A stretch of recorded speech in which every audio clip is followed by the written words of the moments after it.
Okay, meantime, take a look at what happened at another town hall. This one was in St. Louis, where SEIU members allegedly verbally and physically assaulted a camera woman.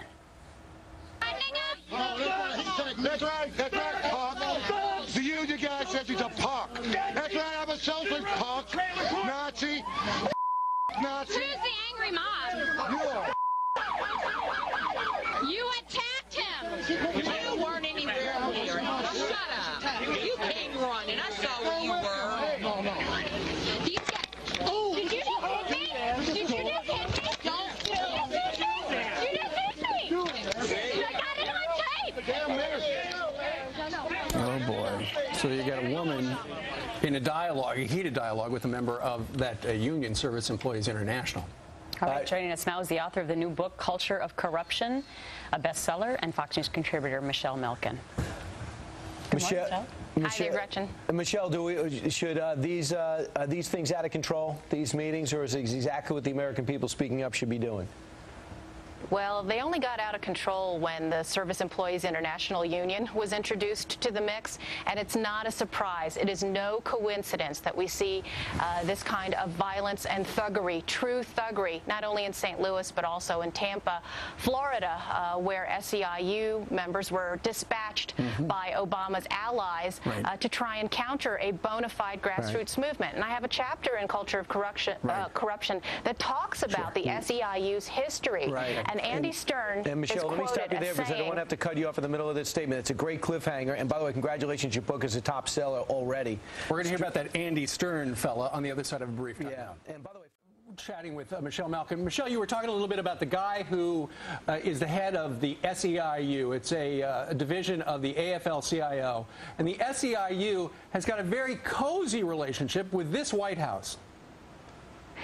They certainly do. They've got a seat at the table of every domestic policy initiative, and in fact, SEIU broke off from AFL-CIO. Andy Stern is a far-left ideological radical, and the quote I want to put out there, I think it's very telling because it is the MO not only for the SEIU, but for the left and Organizing for America, and the quote is this: "We prefer to use the power of persuasion, but when that doesn't work, we use the persuasion of power. It's about aggression, hardball tactics, stifling dissent, everything that the left and the Democrat leadership has accused the Tea Party movement and these grassroots counterinsurgencies, taxpayer insurgencies, they are guilty of themselves. And guess what? The Obama administration has not condemned the violence that was perpetrated by these SEIU thugs. And in fact, Kathleen Sebelius, the HHS secretary, had a teleconference last week with the SEIU and its quote-unquote Purple Army, encouraging them to keep doing what they are doing.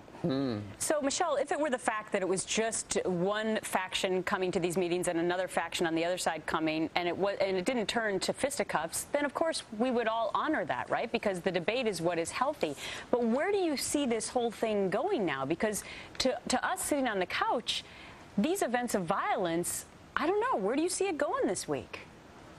Well, unless the White House says something specifically about these SEIU thugs and what they did to that camera woman, you saw it yourselves on the tape, and also the black conservative Tea Party activist, Kenneth Gwaldney, unless there's a specific condemnation about that, I think basically they're condoning it and they're encouraging even more.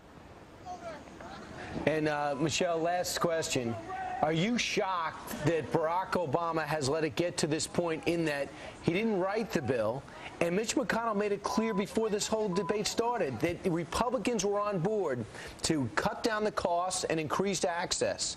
So they said, we agree health care should have a degree of reform, but yet now we're in this partisan battle. Well, I think it shows you the illusion of post-partisanship, and I think nothing could embody that further than Obama telling his critics to shut up and get out of the way.